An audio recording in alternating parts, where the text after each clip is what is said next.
The Problem with Pain by C.S. Lewis. Preface.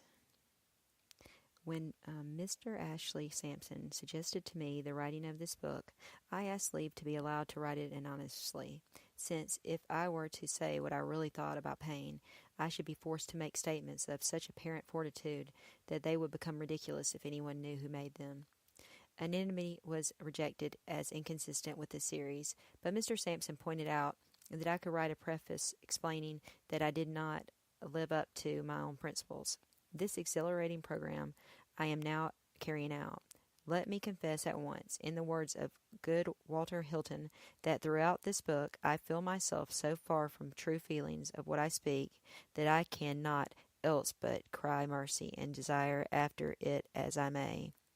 Yet for the very reason there is one criticism which cannot be brought against me. No one can say he jests at scars who never felt a wound, for I have never for one moment been in a state of mind to which even the imagination of a serious pain was less than intolerable. If any man is safe from the danger of underestimating his adversary, I am that man. I must add, too, that the only purpose of the book is to solve the intellectual problem raised by suffering. For the far higher task of teaching fortitude and patience I was never fool enough to suppose myself qualified,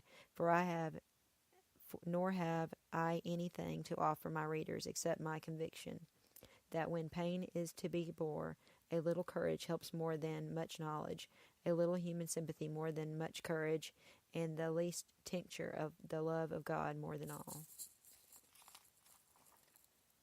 If any real theologian reads these pages, he will very easily see that they are the work of a layman and an amateur, except in the last two chapters, parts of which are admittedly speculative. I have believed myself to be restating ancient and orthodox doctrines.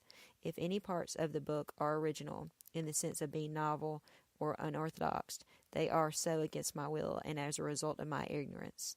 I write, of course, as a layman of the Church of England, but I have tried to assume nothing that is not professed by all baptized and communicating Christians. As this is not a work of induration, I have taken little pains to trace ideas or quotations to their sources when they were not easily recoverable.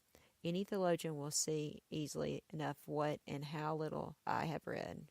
C.S. Lewis, Magdalen College, Oxford, 1940.